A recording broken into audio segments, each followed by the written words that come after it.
Well, one of the first things I learned was that when I was born, there was no Israel. So where did this come from? Well, what I discovered was that there was a movement that began over a century ago and began operating in Europe and in the United States. It was and is a political movement that has profoundly and negatively impacted our country. It has tragically impacted the Middle East, and it has dangerously impacted the entire world. And yet most of us, I think, have never heard of it and could certainly not define it. It's political Zionism. This was a movement to create a Jewish state in Palestine. It began in the late 1800s. Well, let us look at Palestine in the late 1800s. It was what we largely think of now as a somewhat multicultural land, in that it was about 80% Muslim, about 15% Christian, and about 5% Jewish, all living together quite successfully. There are mosques, synagogues, churches throughout Palestine, throughout the Middle East, and throughout North Africa. These populations had been living without conflict for centuries. But this movement was created largely in Israel, largely in Europe, and then taken up at the same time in the U.S., to create a Jewish state on land that was already inhabited, in which 95% were not Jewish. Therefore, this would involve, and this was known by the leadership, even though many followers didn't know it, this would mean that 95% of those people were going to be dispossessed by money, if possible, by force, if necessary. This was written in Zionist journals early on. Now, my book and my talk concentrates on the U.S. aspect of all of this. What surprised me in my research is how early and how active this movement was in the United States, a movement I'd never heard of, although I was born here, and my parents were born here, and some ancestors go back to the beginning. It turns out that this was a very significant movement long before my parents were born. And then by 1910, there were already 20,000 Zionists in the U.S. They included lawyers, professors, and businessmen. It was already in 1910 a movement to which congressmen listened. Then in 1912, we had a very significant development.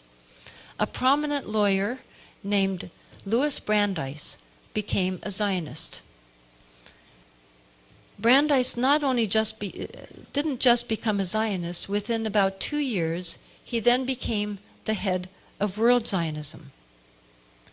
This was public. It's not some secret knowledge, it's just that most of us don't know it. And then within a few years, he was also a Supreme Court justice, named by Woodrow Wilson. When you're a Supreme Court justice, you're supposed to resign your various board memberships and affiliations, because you're supposed to not have any conflict of interest but be neutral. So he did resign his leadership of World Zionism, but in reality he continued it. He would receive reports in his Supreme Court chambers by his loyal lieutenants, and then he would give them directives to go out and to follow in Work for Zionism. And this is mentioned in a number of very reliable books. If you get my book, you'll see that my book is over half footnotes. It's all cited. By the way, one of his loyal lieutenants also went on to become a very prominent Supreme Court justice, Felix Frankfurter. So I'd read that. That to me was shocking right there. But then I discovered something more. So I'll give you my citations for this next information so you can evaluate whether you find it reliable or not. The way I did my research is I would read books, then I would look at their footnotes to see where they had gotten that information. Then I would often get those books and read those footnotes, and then order those books and read those footnotes, and on and on. So one of the books that I read was really a fairly well-known one, Israel in the Mind of America, published by a very mainstream establishment publisher, and the author was a very mainstream author. He had been diplomatic correspondent for the New York Times. He had been at Harvard. He had written a number of well-regarded, very establishment nonfiction books. Well, in this book, he had a few pages in which he told about a secret Zionist society that had operated in the United States, of which Louis Brandeis, while a Supreme Court justice, had been a leader. So I looked at where he got that information, and I went to that source. It turned out to be from a scholarly journal called the American Jewish Historical Quarterly, a very respected journal. So then I looked at the author. Well, is this a reliable author? Who wrote this very, to me, explosive information? And turned out to be a well-regarded Israeli historian at a mainstream Israeli university. She had written an article in 1975 called The Parashim, a secret episode in American Zionist history. And she told about what this was, an elitist secret society. The word meant Pharisees and separate. They would go around the country and influence people to push this Zionist agenda.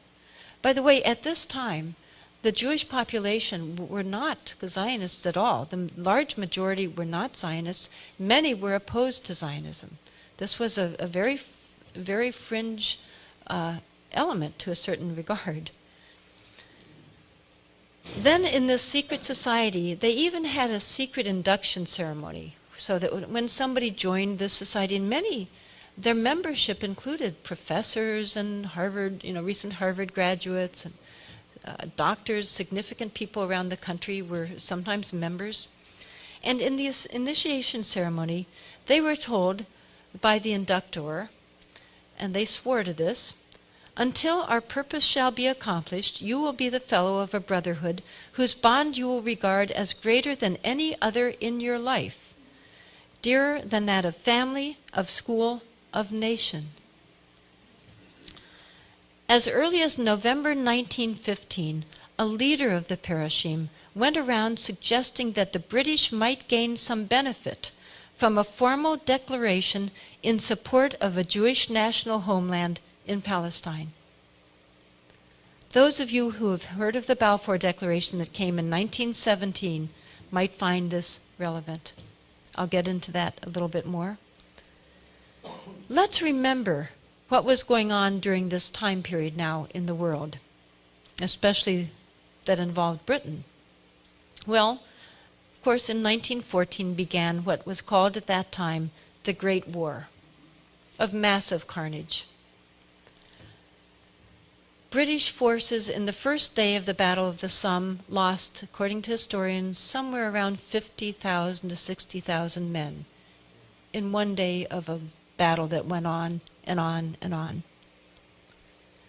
The British and the German, both sides of course, wanted the U.S. to come in on their side to join this carnage. But the American population were that bad thing, they were isolationists.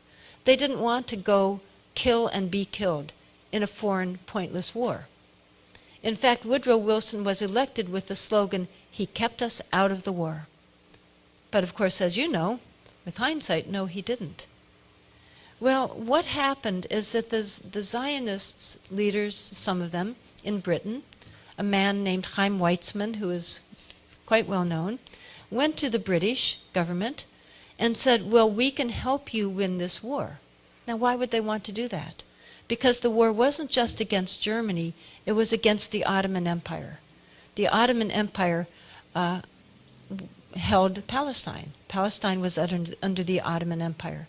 So by defeating them, the British would come into control of Palestine. So the Zionists went to the British and said, we can help you get the United States into the war.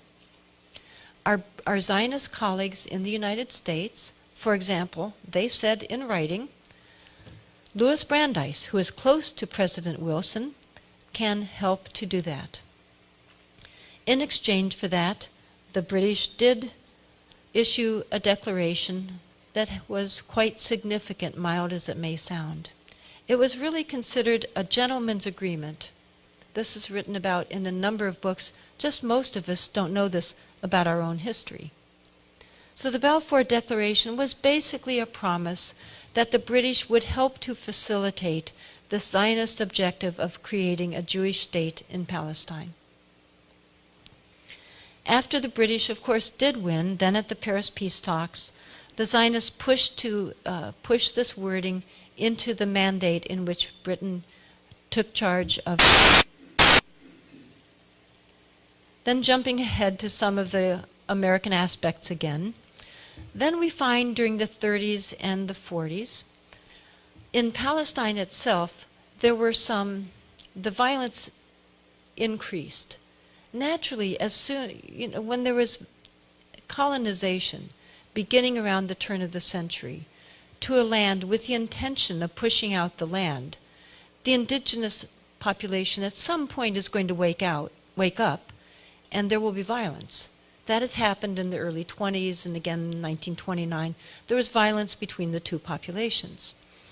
Then as now, the large number of those killed were the Palestinians. So as the violence increased, there were some terrorist organizations created in Palestine by the Zionists. One of them led by in fact, two of them led by future Israeli prime ministers. And those terrorist organizations in Palestine, the Irgun and the Stern Gang, it turns out had front groups in the United States with duplicitous names. And they were funneling massive amounts of money and weaponry to these terror groups in Palestine. They put on major pageants where Supreme Court justices attended and thousands of people attended. They were very prominent. One of them was led by a man named Peter Bergson, people thought. His real name was Hillel Cook. He was the operative for the Irgun.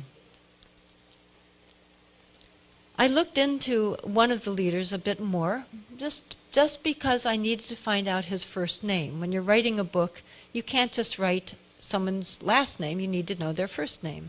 And I had heard about another leader of one of these types of front groups connected to killing in Palestine. And his name was Rabbi Korf, but I didn't know the first name. None of the books that I had a few paragraphs of them, but none of them gave his first name. So I looked into it on the internet, tried to do various searches, and eventually I came up with a UN report that gave his first name, Baruch Korf, and told a little bit about a plot he was part of. Using those search terms, I then could put in more information into my search bar, and suddenly all these PDFs of American newspapers popped up, all of these returns. It turned out that Rabbi Baruch Korf was part of a cell in Paris that was planning to fly an airplane and bomb Britain after the war. Britain that had just defeated Hitler. But they were so angry at the British because the British were not allowing a large enough Jewish immigration into Palestine. So they were going to kill the British.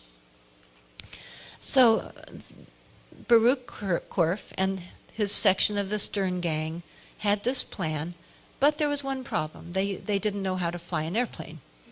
They weren't pilots. So they needed to find somebody, and they recruited a young American aviator named Reginald Gilbert, I discovered. Reginald Gilbert had been an ace during the war. He was in Paris, and they recruited him to fly the airplane for them. He pretended to go along with the plot, but then he went to the American Embassy.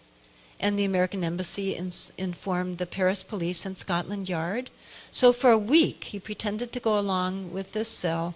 And then when it came time to actually take off, to fly the plane, to drop these incendiary bombs onto the foreign ministry, they were caught. By the way, the original plan had been to bomb Parliament, but then they decided they hated the foreign ministry more. And Gilbert at one point had said to them, well, what if I can't find the foreign ministry in the London fog? They didn't have this degree of instrumentation we have today, and that was a real possibility. And they said, then just drop them anywhere.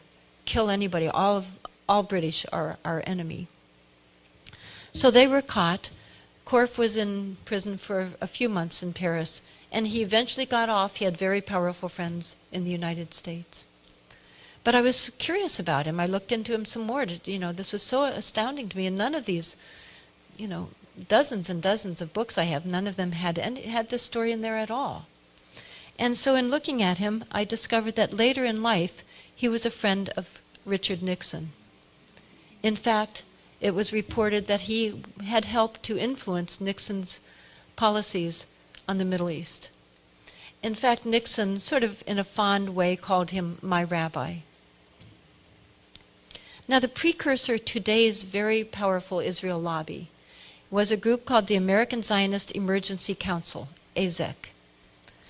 This was formed in around 1940, and by 1943 had a budget of $500,000 at a time when a nickel bought a loaf of bread.